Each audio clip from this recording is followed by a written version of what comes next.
الله الرحمن الرحيم. السلام عليكم ورحمة الله وبركاته. ويوم جديد وصباح جديد على أحلى حبايبي وكل سنة وانتم طيبين ودخلت العيد علينا. وأنا زي ما وعدتكم كده إن شاء الله كل جديد بأمر الله بإذن الله يا رب. ربنا يعيننا كده. وما تنسونيش يا حبايبي في اللايك والاشتراكات يا جماعة، ما تنسونيش بالله عليكم. يعني أنا بوصلكم كل المعلومات اللي انتوا عايزينها، فما تنسونيش. في اي حاجه يعني اكتبوا لي كده في الكومنتات، اي حاجه واقفه قدامكم، اي حاجه واجهتكم يعني اكتبوا لي. النهارده احنا الساعه دلوقتي 6 الصبح وانا طالعه دلوقتي عشان افطر الطيور بتاعتي.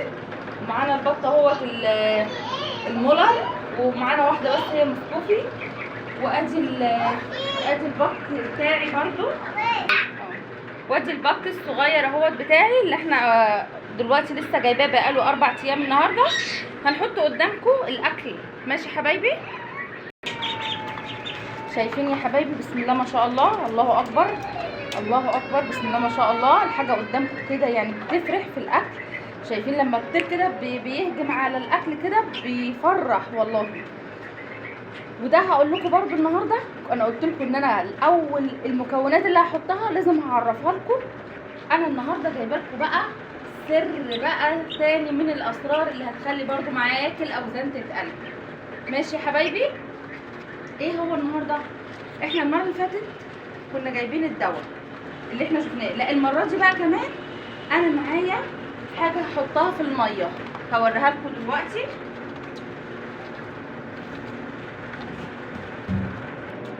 دلوقتي يا حبايبي المكون اللي معايا النهارده فيت سي.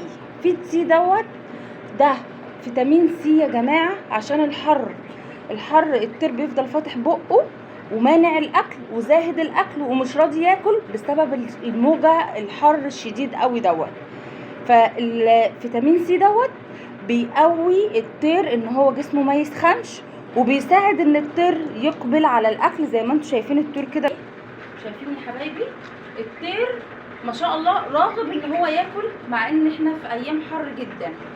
ماشي يا حبايبي؟ هحط دلوقتي قدامكم، انا بحط بايديا كده، انا بحط اهو بايديا، مش بعايب بمعلقه ولا حاجه. ماشي؟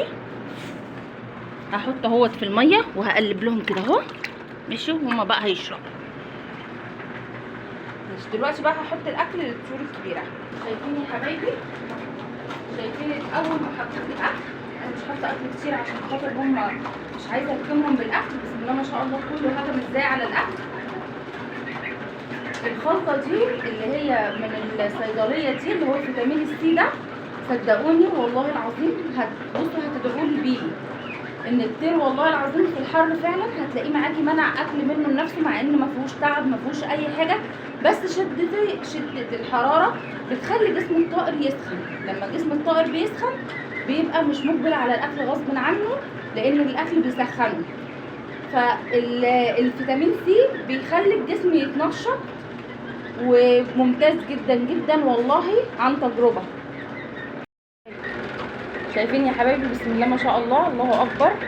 الطائر هتلاقيه ياكل معاكي كده، وهتلاقي هيبان عليه يوم عن يوم بيفرق. البطايه عشان تبقوا عارفين اليوم بيفرق معاها والله. يعني البطايه شايفين الطيور يا حبايبي بتشرب من الميه. طول ما هي بتشرب من الميه كده انت بتبقي كمان مطمنه ان هي كده جسمها مش هيسخن، ان هي هتبقى في لها قابليه للاكل. وحاولي على قد ما تقدري تشيلي الاكل من قدامهم يا جماعه، ما تسيبوش الاكل يعني طول اليوم، لان الطير طول ما هو شايف الاكل قدامه، خاصه البط. الفراخ ما بتاكل وتتلكم، يعني لو الفراخ برضو سبت لها الاكل على طول بيبقى الاكل معاها بتاكل كتير، فتبدا ان الاكل يبقى يعمل لها مشاكل في الهضم وكده. فاحنا لا، مش عايزين كده، احنا عايزين الاكل الصبح هو هنفطر ونقعد معاهم شويه نشوف ايه اللي بياكل وايه اللي ما بياكلش، يعني نراقبهم، نشوف حاجه فيها اسهال. لازم كده يا حبايبي، لازم تراقبي الطيور بتاعتك يا جماعه. والله تربيه الطيور ديت يعني حاجه حلوه قوي قوي. هتحس ان انت يعني شاغله وقتك، وخاصه برضو ان هي مشروع كويس. بتعم على بيتك بخير كتير، حاجه يعني من الاخر ممتازه. بصوا يا جماعه، انا دلوقتي الدوره بتاعتي ديت بصراحه عاملاها لبيتي. يعني انا لما جبتها قلت دي هخليها لبيتي، والدوره ان شاء الله اللي هي الصغيره ديت بامر الله دي هطلع منها ان انا ابيع منها، وبرده لو عوزت للبيت هاخد، ما عوزتش يبقى انا ان شاء الله ممكن ابيع منها. طبعا انتوا زي ما انتوا شايفين كده، انا الصبح بطلع على الساعه 6 كده افطر، وبرجع كده على الساعه كمان 4 5 كده اطلع اعشيهم، وبسيبهم بقى. باجي على الساعه 12 بالليل، لو ما تعشوش معايا ولقيت العشاء بتاعهم كده مش عاجبني، لان الجو بيبقى شده الحراره جامده قوي قوي، فطبعا الطائر غصب عنه ما بياكلش، بطلع لهم على الساعه 12 بالليل. ماشي، يعني مش هقول بقى لا انا هسيبهم لحد الصبح، لا، ما هم اصلا ما كلوش. وزي ما قلت لكم كده انا ببقى سايباهم لمده كده بسيطه، وبحط لهم شويه اكل يعني مش كتير، حبه صغيرين، بحيث ان لو في حاجه جعانه ولا حاجه تقدر ان هي تاكل.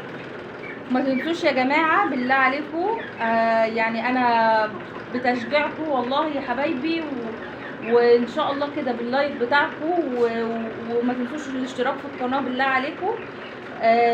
وصلى اللهم وسلم على سيدنا محمد، وربنا يبارك ان شاء الله، ربنا يبارك في اللي احنا جايبينه، وان شاء الله ربنا يبارك لكم في اللي انتوا هتجيبوه باذن الله. وبامر الله كل جديد يا جماعه ان شاء الله هنزله لكم بامر الله. دعواتكم، والسلام عليكم ورحمه الله وبركاته.